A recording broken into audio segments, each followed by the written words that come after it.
নমস্কার, আপনারা দেখছেন আমার ছোট্ট YouTube channel voice of Anirban. সঙ্গে আমি আপনাদের আপনজন অনির্বাণ চৌধুরী। প্রতিদিন সকাল 9টার মতন আজকেও সকাল 9টায় আপনাদের কাছে আর একটা নতুন ভিডিও নিয়ে এলাম। আজকে এই ভিডিওতে কি নিয়ে আলোচনা করব সেটা আমার থাম্বনেল দেখে আপনারা ইতিমধ্যেই জেনেছেন। আমি বিস্তারিতভাবেই আপনাদের সামনে আলোচনা করব, কিন্তু অত্যন্ত কম সময় নেব। আপনাদের কাছে খালি আমার অনুরোধ যে আপনারা এই ভিডিওটা একটু শেষ অবধি দেখে আপনাদের মূল্যবান মতামত আপনাদের কমেন্ট সেকশানে জানাবেন। এবং দ্বিতীয়ত, যেটা আমি প্রতিদিন বলে থাকি, সেটা হচ্ছে আমার এই ছোট্ট ইউটিউব চ্যানেলের পরিবারটাকে আমি বড় করতে চাই। যারা এখনও পর্যন্ত কোনো কারণে আমার ইউটিউব চ্যানেলটা সাবস্ক্রাইব করতে পারেননি, বা যারা আজকে প্রথম আমার এই চ্যানেল দেখছেন, তাদের কাছে আমি অনুরোধ করব আমার এই স্বাধীন সাংবাদিকতার পাশে দাঁড়াতে এবং আমার এই ইউটিউব পরিবারটাকে বড় করার জন্য একটু সাবস্ক্রাইব করে পাশে থাকবেন। দেখুন, এই উত্তরপ্রদেশের অযোধ্যায় রাম মন্দির বাবরি মসজিদ নিয়ে দীর্ঘদিন ধরে, বলতে গেলে দীর্ঘ কয়েক দশক ধরে মামলা চলেছে। এই মামলায় শেষ পর্যন্ত রায় যেটা হয়েছিল সেটা হচ্ছে যে ওই বিতর্কিত স্থানে রাম মন্দিরটাই হবে এবং মসজিদ তৈরির জন্য 5 একর আলাদা জায়গায় জমি দেওয়া হবে। এবং এই যে রায়টা হয়েছিল, এখানে 5 জন বিচারপতি ছিলেন। প্রথমত ছিলেন রঞ্জন গগৈ, যিনি সেই সময় যখন রায়টা বেরোয় সেই সময় তিনি প্রধান বিচারপতি ছিলেন সুপ্রিম কোর্টের। আর বাকি 4 জনের মধ্যে ছিলেন প্রাক্তন প্রধান বিচারপতি DY চন্দ্রচূড়, ছিলেন অশোক ভূষণ, ছিলেন SA বোবডে এবং ছিলেন S আব্দুল নাজির। এই 5 জনের বেঞ্চ এই রায়টা ঘোষণা করেছিলেন। এখন এটা নিয়ে তো দীর্ঘ কয়েক দশক ধরে আন্দোলনও হয়েছে। বিশ্ব হিন্দু পরিষদ, সংঘ পরিবার, RSS এরা আন্দোলন করেছেন। এবং 1990 সালে আপনাদের মনে থাকার কথা যে এই রাম মন্দিরকে কেন্দ্র করে লালকৃষ্ণ আদবানির নেতৃত্বে সে সময় বিজেপির পক্ষ থেকে একটা রথযাত্রা হয়েছিল। তারপরে 1992 সালের 6ই ডিসেম্বর ওই বিতর্কিত ধাঁচাটাকে ভাঙা হয়েছিল বিশ্ব হিন্দু পরিষদ এবং RSS এর পক্ষ থেকে। এবং সে কারণে রাজনৈতিকভাবে নির্বাচনী বাক্স ভরাতে পেরেছিল, ফায়দাটা লুটেছিল ভারতীয় জনতা পার্টি। কিন্তু এই যে রায়টা যখন বেরোলো, রায় বেরোনোর পরে 2024-এর যে নির্বাচন হলো, লোকসভা নির্বাচন, সেখানে কিন্তু খোদ অযোধ্যা লোকসভা কেন্দ্রে বিজেপি সুবিধাজনক ফলাফল করতে পারেনি। বা উত্তরপ্রদেশ, ওই রাম মন্দিরকে কেন্দ্র করে উত্তরপ্রদেশে যে পরিমাণ ফল আশা করেছিল ভারতীয় জনতা পার্টি, সেটা কিন্তু তারা পায়নি।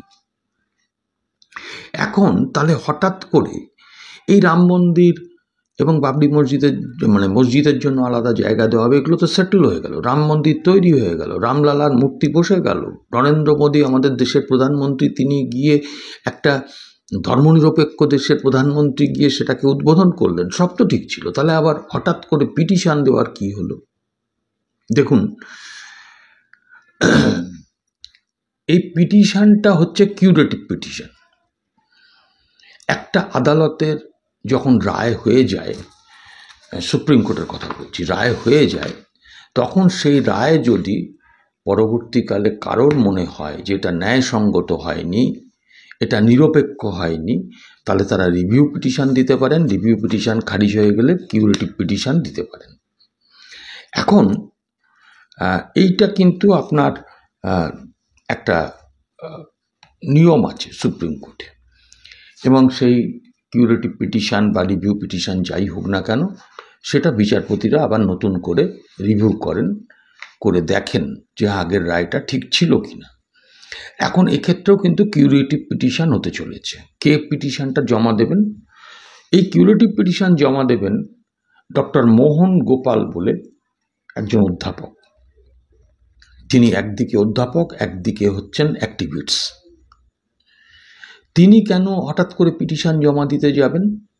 তিনি পিটিশনটা ডক্টর মোহন গোপাল তিনি এই কারণেই দেবেন যে ওই যে 5 জনের যে বেঞ্চ এই শুনানিটা করেছিল, রায়টা দেওয়া হয়েছিল, এই 5 জনের মধ্যে অন্যতম প্রাক্তন প্রধান বিচারপতি DY চন্দ্রচূড় তিনি একটা মন্তব্য করেছেন সাম্প্রতিককালে। সেটা হচ্ছে যে একদম কোট আনকোট বাবরি মসজিদ নির্মাণটাই ছিল অপবিত্র। আবার বলছি, বাবরি মসজিদ নির্মাণটাই ছিল অপবিত্র। লক্ষ্য করতে হবে যে এখানে কিন্তু বেআইনি বলা হচ্ছে না, অপবিত্র বলা হচ্ছে। এখন ডক্টর মোহন গোপালের বক্তব্য, এবং সেটা প্রশ্নটা কিন্তু মানে এই বিষয়ে আমারও কিন্তু মনে একটা প্রশ্ন জেগেছে যে তাহলে ওই চন্দ্রচূড় তো ছিলেন ওই বেঞ্চের একজন বিচারপতি, তাহলে তার মধ্যে যদি এই মানসিকতাই থেকে থাকে, বা তিনি আর একটা মন্তব্য করেছিলেন যে আমি রামলালার কাছে প্রার্থনা করেছি সবসময় যেন আমাকে সঠিক দিক নির্দেশ করা হয়, তিনি যেন আমাকে সঠিকভাবে দিক নির্দেশ করেন এই রায়ের ব্যাপারে, অর্থাৎ এই বাবরি মসজিদ রাম জন্মভূমির মামলা নিয়ে। এখন যদি কারোর মনের মধ্যে মাইন্ডসেট এটা থাকে যে রামলালার কাছে আমি প্রার্থনা করছি, অথবা আমি কি করছি, আমি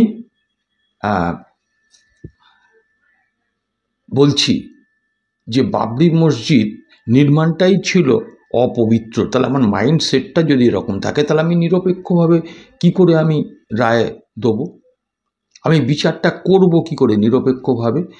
ভারতের সংবিধান সবথেকে গুরুত্বপূর্ণ, সবথেকে মূল্যবান, সেই সংবিধানের বিষয়ে যদি প্রশ্ন ওঠে, বিচারপতির এই বক্তব্যগুলো নিয়ে যদি প্রশ্ন ওঠে, প্রশ্ন আগে উঠেছিল যে এই বিচারপতি চন্দ্রচূড় সাহেব তার বাড়ির গণেশ পুজোতে তৎকালীন সময় তিনি বিচারপতি, তিনি প্রধানমন্ত্রী নরেন্দ্র মোদীকে নেমন্তন্ন করেছিলেন, নরেন্দ্র মোদী সেখানে গিয়েও ছিলেন। নরেন্দ্র মোদীর যাওয়াটা, কেউ নেমন্তন্ন করলে যাওয়াটা, আমি সেটা নিয়ে প্রশ্ন তুলছি না। প্রশ্নটা হচ্ছে একটা বিচারপতি তিনি হবেন নিরপেক্ষ, তার কাছে সকলেই হবে সমান। তো তাই এই যেহেতু বিচারপতি একজন ছিলেন তার 5 জনের মধ্যে এই চন্দ্রচূড় সাহেব, তাই সেই কারণে একটা কিউরেটিভ পিটিশন দিচ্ছেন ডক্টর মোহন গোপাল। এবং তিনি একটা খুব দামি কথা বলেছেন যে সুবিচার হওয়াটাই শুধু যথেষ্ট নয়, সুবিচার হওয়াটাই শুধু যথেষ্ট নয়, সুবিচার যে হচ্ছে সেটা যেন সাধারণ মানুষের কাছে দৃশ্যমান হয়। খুব দামি কথা। অর্থাৎ যিনি হেরে যাচ্ছেন, মামলায় তো দুটো পক্ষ থাকে, একটা পক্ষ জেতে, একটা পক্ষ হারে, তা যে পক্ষটা হেরে যাচ্ছে তিনিও যাতে মনে করেন যে হ্যাঁ আমার প্রতি ন্যায় বিচার হয়েছে, এটা আমার হারারই ছিল, তাহলেই তো সেটা সঠিক বিচার। তা আজকে এই প্রশ্নটা উঠছে আমাদের ভারতবর্ষের একজন সর্বোচ্চ ন্যায়ালয়ের বিচারপতি সম্পর্কে। এইটুকুই শুধু আপনাদের কাছে আমি বললাম, যেটুকু খবর। আপনারা এ ব্যাপারে কি বলেন সেই কমেন্ট বক্সে দেখব, অপেক্ষায় রইলাম। নমস্কার, আবার দেখা হবে পরের দিন।